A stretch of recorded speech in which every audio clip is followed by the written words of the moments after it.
What a stupid question that is. What a stupid question. But I watch you a lot. You ask a lot of stupid questions. Same thing with April Ryan. I watch her get up. I mean, you talk about somebody that's a loser. She doesn't know what the hell she's doing. She's very nasty.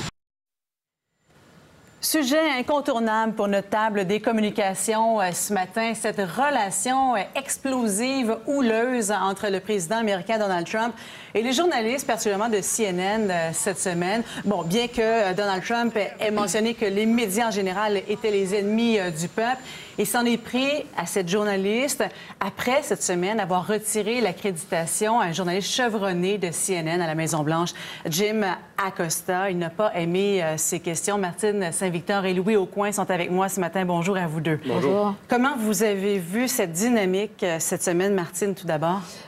Moi, j'ai été très choquée. D'abord, cette révocation de l'accréditation de Jim Acosta, d'ailleurs, qui était accrédité depuis 2013 à la Maison-Blanche, c'est un précédent, hein, parce qu'il y a une loi qui est passée en 1977 qui stipulait qu'une accréditation ne peut être retirée sans procédure légale.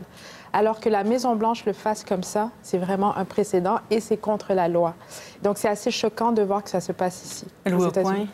Bien, c'est-à-dire qu'il va un peu plus loin qu'il n'est jamais allé, parce que normalement, d'abord, il s'en prend des femmes, là, on va dire ça, et puis il traite de toutes sortes de noms, on n'a pas besoin de répéter. Donc cette semaine, il va un peu plus loin que de crier des noms, que de critiquer, bien, en sortant le journaliste. Et ce qu'on se dit, c'est que cette escalade-là, il n'y a pas de raison que ça s'arrête.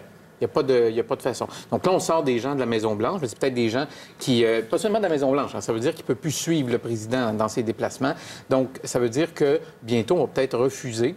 On a déjà commencé à le faire, mais on va peut-être refuser systématiquement de parler, que l'administration parle à certains médias.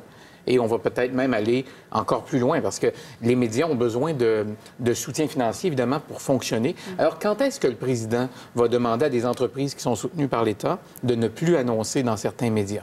Ça, ce moment-là, moi, je pense que c'est un moment qui s'en vient dans les prochains... Peut-être pas dans les prochains mois, mais c'est un moment qui s'en vient. Oui, donc il y a vraiment une gradation à travers tout ça, au point d'aller ébranler l'un des piliers de la démocratie, Martine? Oui, c'est sûr, parce qu'il y a quelque chose de très dangereux aussi. C'est que la Maison-Blanche ait diffusé un clip trafiqué. On va le voir d'ailleurs. On va le voir. Oui. Et je trouve qu'on devrait jamais arrêter de parler de ça jusqu'à ce que la Maison-Blanche s'excuse, reconnaisse et prenne responsabilité pour ça. Alors, c'est la porte-parole de la Maison-Blanche, Sarah Sanders, qui a diffusé, qui a relayé cette vidéo au ralenti de Jim Acosta, qui refuse de donner son micro à cette stagiaire, donc, de la Maison-Blanche. Sur cette vidéo qui a été ralentie, je crois que ça n'a pas été prouvé par qui ça avait été fait exactement, mais on sent que, possiblement en tout cas, qu'on a rendu Jim Acosta un peu plus agressif dans son mouvement, puis de le ralentir comme ça ne rend pas justice à ce qui s'est réellement passé, Louis. Bien, c'est-à-dire que c'est joué avec, effectivement, on le ralentit, mais juste au bon moment. Alors, si on le regarde comme ça, on a l'impression qu'il a donné un coup, alors qu'il s'est simplement été pris par surprise, de toute évidence, quand on regarde la vidéo originale. Donc, et moi, je pense qu'il faut l'inscrire, cet événement-là, dans la gradation qui est en train d'arriver.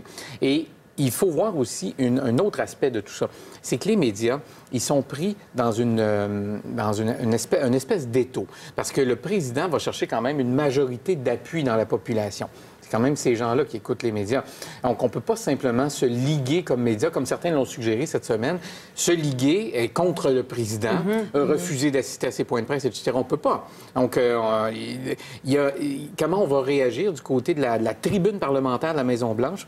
C'est pas facile. Et jusqu'à maintenant, ce qu'on a choisi de faire à la tribune parlementaire, c'est un peu protester, mais surtout ignorer ces gestes-là et continuer comme si de rien n'était. Oui, il y a un journaliste qui est là à la Maison-Blanche qu'on a reçu à 24/60 cette semaine et qui mentionnait que la meilleure défense à donner à ça, c'était justement de continuer de couvrir les points de presse. Êtes-vous d'accord avec ça, Martine? Non, je ne suis pas d'accord. Je voulais revenir un peu. Le clip trafiqué a été trafiqué par Infowars, qui est un site qui nourrit les conspirations. Donc, il n'y a pas du tout de crédibilité chez Infowars.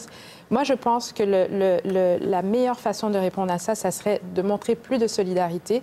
Vous voyez, aujourd'hui, Trump est en France. Si la presse étrangère décidait de ne poser des questions qu'à Macron et pas à Trump, ça serait la meilleure réaction parce que il vit de se voir dans les médias. Et de ne pas se voir et de ne pas s'entendre pendant 2-3 jours, ça réglerait le problème. Et pour revenir au clip, si vous permettez, la réaction de CNN, pour moi, est un précédent aussi. Je pense que ça donne le ton. CNN a tweeté « Ce soir, la Maison-Blanche a annoncé qu'elle révoquait l'accréditation de Jim Acosta, notre correspondant en chef à la Maison-Blanche. C'est en représailles aux questions posées à la conférence de presse aujourd'hui. Dans son explication, l'attachée de presse Sarah Sanders a menti. Ces accusations sont frauduleuses et elle a mentionné un incident qui n'a jamais eu lieu. Cette décision sans précédent est une menace à la démocratie et le pays mérite mieux. » Je pense qu'on n'aurait pas pu mieux dire.